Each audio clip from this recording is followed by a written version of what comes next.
नमस्कार, मैं हूं सुमन मेहता और आप सभी दर्शकों का देश के मुद्दे में स्वागत करती हूं। आज अपने इस प्रोग्राम में हम बात करेंगे ओबीसी में जो अल्पसंख्यक आरक्षण को लेकर जो आंध्र प्रदेश के कोर्ट ने इस प्रस्ताव को खारिज किया है, उसी विषय पर। इस विषय पर हमारे साथ बातचीत करने के लिए आज हमारे स्टूडियो में मौजूद हैं भाजपा महिला मोर्चा की राष्ट्रीय उपाध्यक्ष मीनाक्षी लेखी जी। तो चलिए चर्चा को आगे बढ़ाते हैं और करते हैं उनसे बात इसी मुद्दे पर। मीनाक्षी जी, आपका बहुत बहुत स्वागत है हमारे स्टूडियो में। ये जो कल आंध्र प्रदेश सरकार ने उच्च न्यायालय में जो इस फैसले को खारिज किया है, कितना सही मानती हैं आप इसे? जी देखिए, ये तो कांग्रेस की पुरानी हरकतें हैं जो कि इन्होंने उत्तर प्रदेश के चुनाव के दौरान भी इस मुद्दे को उठाया और कहीं ना कहीं देश की जनता को, जिसमें अल्पसंख्यक हैं, उनको बहकाने की, भड़काने की और देश से अलग करने की बात है। और जब देश का बंटवारा हुआ तो उस देश का बंटवारा इन्हीं कारणों से हुआ, और जिन कारणों से हुआ उन कारणों को दोबारा से साजिश के तहत ये लागू करना चाहते हैं। देश के जो संविधान है, देश के संविधान के जो आर्टिकल 15 है, उसके तहत ये मान्यता दी गई है कि धर्म के आधार पर, कास्ट के आधार पर या किसी की जेंडर के आधार पर आप डिस्क्रिमिनेशन नहीं करेंगे। जहां डिस्क्रिमिनेशन नहीं करने का एक बिल्कुल सीधा सीधा रोक है, वहीं पर डिस्क्रिमिनेशन करके वो किसी पर्टिकुलर धर्म को या किसी धर्म के नाम पर कुछ अल्पसंख्यकों को जो है आरक्षण देना चाहते हैं, और उसको कोर्ट ने खारिज किया। और उसको उस समय भी इलेक्शन कमिश्नर ने भी खारिज किया था, जब सलमान खुर्शीद, जो कि खुद एक वकील हैं, इस तरीके की बात उन्होंने उत्तर प्रदेश के चुनाव के समय भी कही थी। मीनाक्षी जी, जो भाजपा सरकार थी वो पहले भी कहती रही है कि ये असंवैधानिक है। वजह क्या थी उस वक्त, इसको क्यों नहीं माना गया था? देखिए, जो वजह है इसकी वो है, देश को विभिन्न हिस्सों में नागरिकों को आप बांटेंगे तो वो देश के जो ग्रोथ है या देश की जो इंटेग्रिटी है उसके खिलाफ है। देश का जो नागरिक है, वो हर नागरिक किसी भी धर्म का हो, वो भारतीय पहले है और भारतीय ही है। लेकिन हमारे संविधान के तहत कुछ प्रावधान हैं जिसमें महिलाओं और बच्चों के लिए आप स्पेशल प्रोविजन बना सकते हैं, कोई स्पेशल खास कानून ला सकते हैं। आर्टिकल 15 खुद कहता है। आर्टिकल 16 कहता है कि जैसे जिनके साथ ऐतिहासिक रूप से अन्याय हुआ, जो कि शेड्यूल कास्ट और शेड्यूल ट्राइब है, उनको आप मान्यता आरक्षण की दी गई है। लेकिन बावजूद इसके ऐसा माना गया हमारे आज़ाद होने के बाद, स्वतंत्रता के बाद, कि कुछ ऐसी क्लासेस भी हैं, और वो क्लास ना कि धर्म या जाति के आधार पर आरक्षण दिया तो सिर्फ शेड्यूल कास्ट और शेड्यूल ट्राइब को, क्योंकि उनके साथ उनको लगा कि ऐतिहासिक अन्याय हुआ। लेकिन माइनॉरिटी नाम की चीज हमारे पूरे संविधान में या पूरे संवैधानिक जो बहस थी उसमें ऐसा कुछ प्रावधान नहीं था कि किसी को धर्म के नाम पर माइनॉरिटी माना जाए। और उस माइनॉरिटी, और वो कहाँ आप खत्म करेंगे? क्योंकि अगर आप मान लीजिए अल्पसंख्यकों में मुसलमानों को आप मान लेते हैं कि वो माइनॉरिटी हैं, तो उसके बीच में शिया हैं, उसके बीच में अहमदी हैं, उसके बीच में बोहराज हैं, उसके बीच में बहुत तमाम इस प्रकार की प्रजातियां हैं। तो आप कहाँ पे उस पर रोक लगाएंगे? और जब किसी को बैकवर्ड माना जाए, तो मतलब पहले तो शेड्यूल का शेड्यूल ट्राइब को रिजर्वेशन मिला, लेकिन बाद में जब कुछ माना गया कि कुछ ऐसी बैकवर्ड क्लासेस हैं, और वो क्लासेस के अंदर सिर्फ धर्म या जाति आधार नहीं है, बल्कि एजुकेशनल क्वालिफिकेशन या जिस काम से, ऑक्यूपेशन से वो जुड़े हुए हैं, उनके आधार पर, मतलब जाति एक विषय है लेकिन उसके साथ साथ बहुत सारे उसमें और क्वालिफिकेशंस चाहिए, जिसके आधार पर अदर बैकवर्ड क्लासेस और बैकवर्ड क्लासेस का दर्जा माना गया।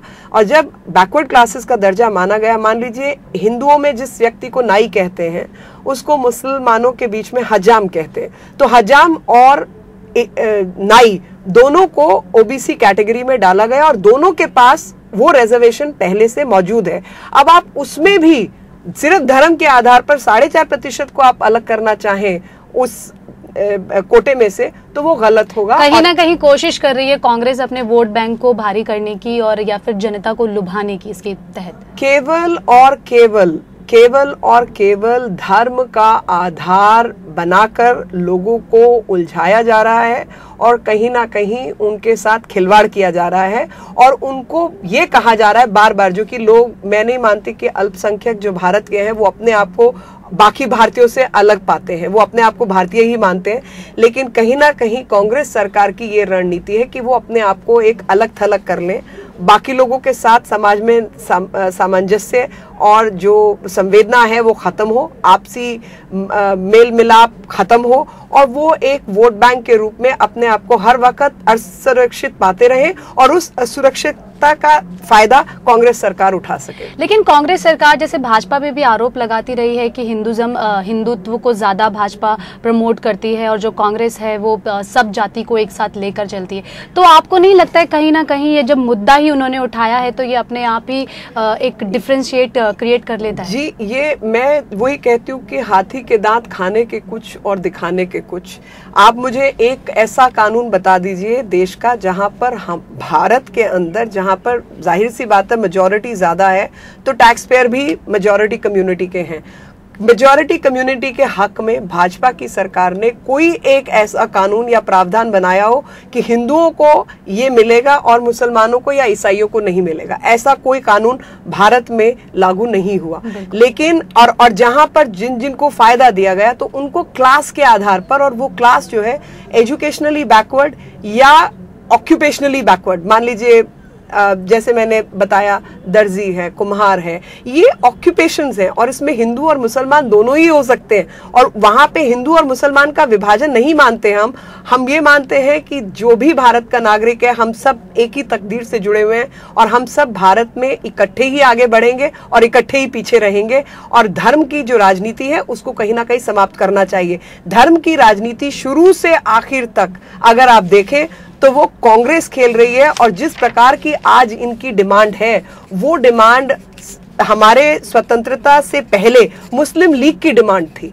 तो जो मुस्लिम लीग पहले कहती थी वो आज कांग्रेस की सरकार कहती है, और जो उस समय कांग्रेस की सरकार कहती थी वो आज भाजपा कहती है। तो ये बदलाव आया है कि गाय बछड़े के निशान वाली जो पार्टी थी आज गाय बछड़े को भूलकर मात्र वोट बैंक की राजनीति कर रही है और लोगों को थप्पड़ मार रही है। बिल्कुल। आरक्षण का क्या प्रावधान है संविधान में?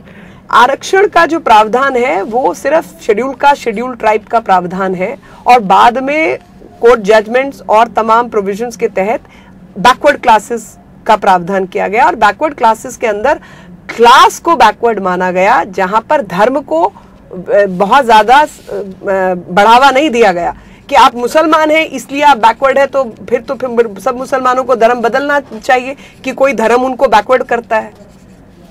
क्या मायने हैं?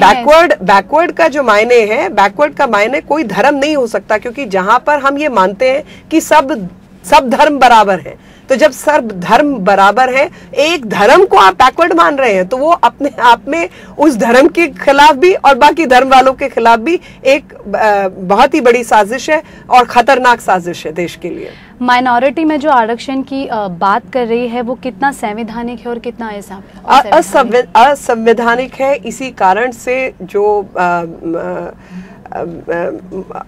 आंध्र प्रदेश हाईकोर्ट है, उच्च न्यायालय ने उसको खारिज किया है और असंवैधानिक माना है, क्योंकि वो डायरेक्ट 15(2) के तहत, जहां पे ये कानून है देश का और ये माना गया है कि धर्म के आधार पर आप विभाजन नहीं करेंगे, डिस्क्रिमिनेशन नहीं करेंगे, वही वो करने जा रहे हैं। तो अगर कुम्हार को, सुनार को, लोहार को आप देते हैं आरक्षण, तो उसमें आप हिंदू लोहार भी शामिल है, मुसलमान लोहार भी शामिल है और ईसाई लोहार भी शामिल है। वो उनकी ऑक्यूपेशन करके, जो कार्य है उसके करके वो पिछड़े रह गए, इसलिए उनको बराबर लाना है। पिछड़ापन, धर्म पिछड़ेपन का कारण नहीं हो सकता। तो कहीं ना कहीं आप मानती हैं कि जो कांग्रेस है इस वक्त वो धर्म की राजनीति पर बहुत ही गंदा खेल देश के साथ खिलवाड़, देश के संविधान के साथ खिलवाड़, देश के जो इंस्टीट्यूशंस है उसके साथ खिलवाड़, और देश की जो संस्कृति है जहां पे हर धर्म जाति के बीच समन्वय बिठाने की बात है, उसके साथ खिलवाड़ कर रही है। राष्ट्रीय अल्पसंख्यक आयोग की जो कानून है, जो धारा है, उसे अगर आप हमें थोड़ा सा अगर आप परिभाषित कर सके। देखिए, अल्पसंख्यकों का कोई अलग नहीं है सिवाय इसके कि संविधान के मुताबिक जो अल्पसंख्यक हैं उनके जो इंस्टीट्यूशंस वो लोग रन करते हैं, मान लीजिए कि कोई मदरसा चल रहा है या कोई कैथोलिक स्कूल चल रहा है या कुछ, उनका मैनेजमेंट उनके हाथ में रहेगा, ऐसा संविधान में कहा है। ऐसा कहा है कि उसमें आप इंटरफेयर नहीं करेंगे, और ऐसा भी माना गया है कि अगर वो उसमें अल्पसंख्यकों को, जिसको भी वो मानते हैं, अधिक आरक्षण देना चाहते हैं अपने इंस्टीट्यूशन के अंदर, वो दे सकते हैं। लेकिन साथ ही ये भी माना है कि सरकार उससे बिल्कुल अलग नहीं है। वहां पे क्या तनख्वाह मिलेगी, किस प्रकार के एम्प्लॉइज को रखा जाएगा, बेसिक क्वालिफिकेशन क्या होगी, वो सब सरकार ही तय करेगी। तो उसमें मैं एक और चीज आपके माध्यम से कहना चाहती हूँ कि मान लीजिए अलीगढ़ मुस्लिम यूनिवर्सिटी है, तो अलीगढ़ मुस्लिम यूनिवर्सिटी को माइनॉरिटी इंस्टीट्यूशन माना गया, जबकि उसका जो सब पैसा है, सब कुछ है, वो सेंट्रल गवर्नमेंट से जाता है। जहां पर सरकार पैसा खर्च रही है तो वो माइनॉरिटी क्या रहा, वो तो फिर सरकारी इंस्टीट्यूशन हो गया। वही जामिया का हाल है कि वो इंस्टीट्यूशंस, वो यूनिवर्सिटीज जो कि भारत सरकार के द्वारा स्थापित की गई, चाहे मुसलमान नाम दिया गया, लेकिन वहां से आप हिंदुओं को बाहर नहीं कर सकते या किसी क्रिश्चियंस को बाहर नहीं कर सकते, क्योंकि वो सारा टैक्स पेयर का पैसा है। वो टैक्स पेयर 80% हिंदू है, लेकिन बावजूद इसके उनको आप माइनॉरिटी इंस्टीट्यूशन की लड़ाई लड़ रहे हैं कि उनको माइनॉरिटी इंस्टीट्यूशन का दर्जा दिया जाए, और जो चाहे वो हम करें ताकि हम उसमें अल्पसंख्यकों को ही एडमिशन दें और उन्हीं को पढ़ाएं। लेकिन अल्पसंख्यकों के बीच में भी आज तक अलीगढ़ मुस्लिम यूनिवर्सिटी का जो, मतलब जिसको आप अल्पसंख्यक मानते हैं, 18-18.5% मुसलमान, वो भी कोई एक मोनोलिथिक एक बहुत बड़े पहाड़ के रूप में या पत्थर के रूप में नहीं है। उसके बहुत सारे और हिस्से हैं, अहमदी हैं, शिया हैं, बोहरा हैं, तमाम इस तरीके के उसके बीच में ग्रुप है। तो आज तक अलीगढ़ मुस्लिम यूनिवर्सिटी के वाइस चांसलर की जो पोस्ट है वो किसी शिया को नहीं दी गई है, बल्कि कोई शिया को उसके बोर्ड में नहीं बिठाया जाता है। ऐसा मैं बिल्कुल तय करके कह सकती हूँ कि इस तरीके की हरकतें अल्पसंख्यकों के नाम पर जो राजनीति उन सब जगहों पर हो रही है, उसकी भी कोई सुनवाई होनी चाहिए। बिल्कुल, बहुत ही शर्मनाक बात है ये हम सब के लिए।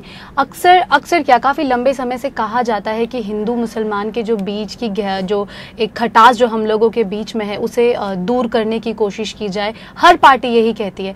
आपको नहीं लगता ये जो अल्पसंख्यक आरक्षण की जो ये बात हुई है, इससे कहीं ना कहीं इसको बढ़ावा मिला है? बिल्कुल, आप बढ़ा रहे हैं, और ये तो कांग्रेस की मानसिकता है। कभी कम्युनल वायलेंस बिल लेके आते हैं, कभी अल्पसंख्यकों के आरक्षण की बात करते हैं, कभी कोटे की बात करते हैं। हर वक्त जो नियत है, वो नियत ही, जो बात कही गई थी, मैं उस बात से पूर्ण रूप से सहमत हूं कि नियत और नियति दोनों में कमी है, और उसी कमी का भुगतान, गलती जो भारत के नागरिकों ने की, ऐसे लोगों को चुनकर भेजा, उस सब का हम भुगतान कर रहे हैं।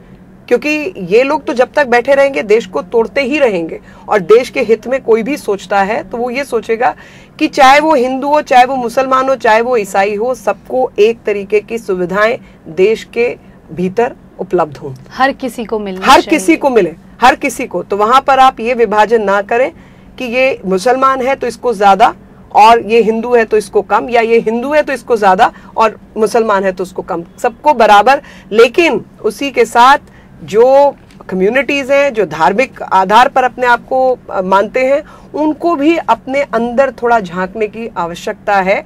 क्योंकि जहां पर वर्कर्स पार्टिसिपेशन रेट और इस तरीके के तमाम फर्जी डेटास को दिखाया जाता है, तो वहां कहीं ना कहीं उस डेटा को अगर आप विभाजित करें तो, और वो आर्ग्यूमेंट दिया जाता है सच्चर कमेटी की रिपोर्ट के तहत, तो उसमें कहते हैं जी 32% है मुसलमानों के बीच में वर्कर पार्टिसिपेशन रेट, जबकि हिंदुओं के बीच में 38% है। लेकिन जब आप इसको आदमी और औरतों में विभाजित करते हैं तो आप देखते हैं कि 14% से कम महिलाओं का पार्टिसिपेशन रेट है। तो वो किसी आरक्षण से आप ठीक नहीं कर सकते। महिलाओं को बराबर का दर्जा देना उसी कम्युनिटी का के बीच की बात है, और उनको ये अधिकार देना चाहिए ताकि ज्यादा से ज्यादा महिलाएं सामने आकर आगे खड़ी हो और काम कर सके। तो फिर आपका वर्कर पार्टिसिपेशन रेट खुद ब खुद बढ़ेगा।